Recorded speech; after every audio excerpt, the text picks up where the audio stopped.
Good day and welcome back. Today's video going to cover parts of chapter 13.6, which is the charging of a capacitor. So first we look through the learning outcome of this video. So at the end of this video, you should be able to describe the charging process of the capacitor, and then you learn about the time constant, and then you also learn how to derive and use the formula of Q, V, and I during the charging process of the capacitor. So when we have this circuit that capacitor is connected with the resistor in series, so initially that when we close the switch, okay, so the capacitor is still not charged, okay, it is just about to charge. So we have the V across the capacitor is 0. So we have the equations of the EMF equal to VR plus VC.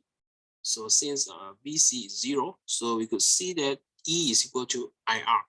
And from here, you could obtain the initial current I0 equal to E divided by R.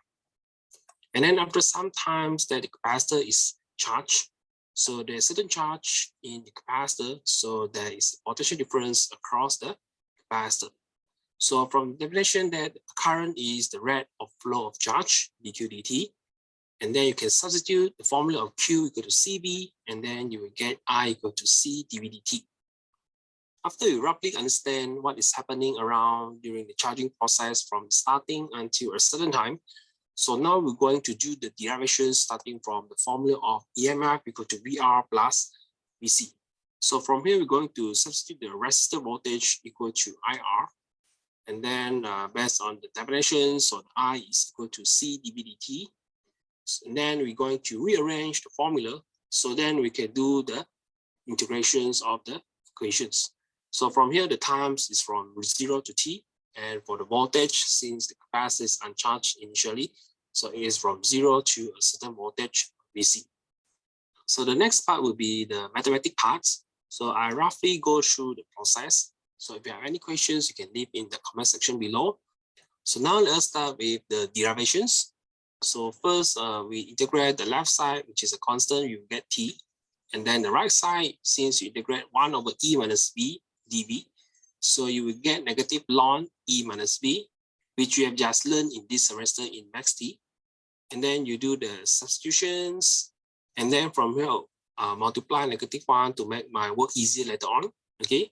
So, and then you learn about the ln is actually the log base E.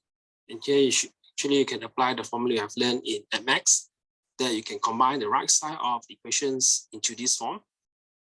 And then you convert the whole equations from the logarithm form into the index form.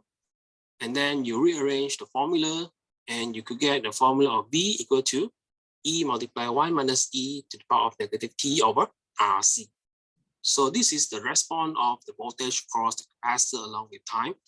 And then we're going to derive the charge on the capacitor using the formula of Q equal to CV. So you just need to substitute the formula of V, which you have just derived. And then you could get that the Q equal to CE, multiply the things again. And you can replace CE with Q0, which Q0 is the maximum charge on the capacitor with the voltage provided. So next, we're going to derive also the current in the circuit.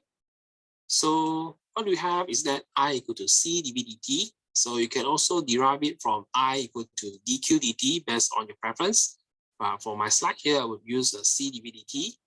And then you substitute the formula of V. So you do the differentiations, which you also learned in this semester. So, and then you simplify the equations, and then you could get that E over R as I0, which you can refer as the initial current in the circuit. So the current in the circuit will be equal to I0 multiplied E to the power of negative T over RC.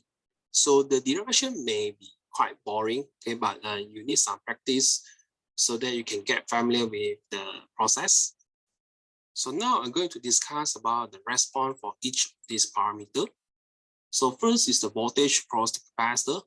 So you have learned about the graph. So for the voltage across the capacitor, what we have is that the voltage is increasing at a decreasing rate, that it will reach a final value of EMF of the battery.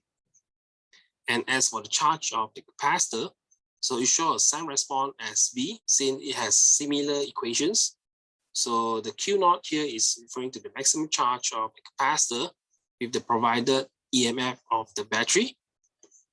And then as for the current, so what we could expect is that the current is starting with I naught, the maximum current or the initial current. It will slowly reduce with time. So next, we are going to learn about the time constant, which is given as symbol tau equal to RC. So when the T is equal to time constant, what happened now is that the equation is equal to E multiply 1 minus 1 over E, which is 63% of the EMF of the battery.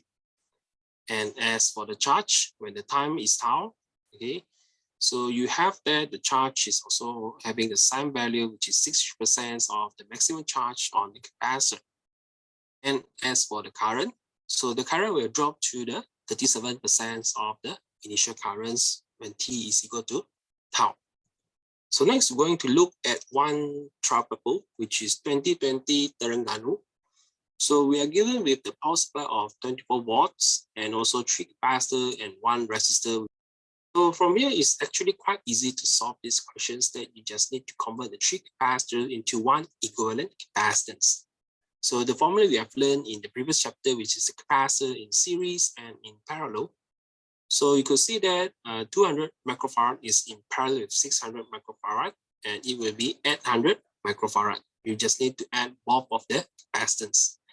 And then the 800 microfarad is in series with the 1200 microfarad. So just apply the formula I've learned, and you could get the effective capacitance of 480 microfarad in this case. And then to calculate the time constant, you just apply the formula of tau equal to RC, and you could get the value of 2.4 seconds. So up to this point, you should have roughly learned how to derive and roughly how to use the formula. So now we're going to do a quick summary on this topic.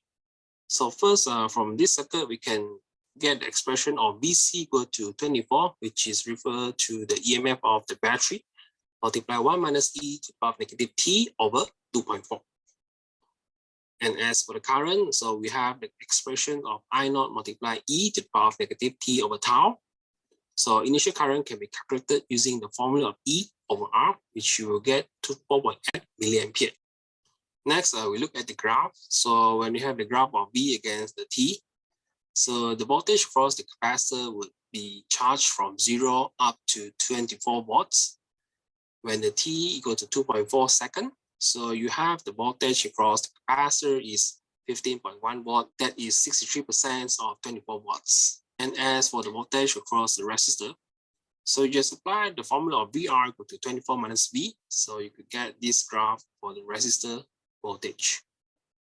Next, we're going to look at the current. So you have initial currents of 4.8 ampere, and it reduced exponentially along with time. So when T go to tau, so you could see that the current is 37% of the initial current, which is 1.78 milliampere. So this is roughly how you derive the V and I, and also how you use those formulas. So this concludes my discussion for today. So if you have any questions, you can ask in the comment section. So also do leave a like and subscribe my channel. So I see you in my next video. Thank you.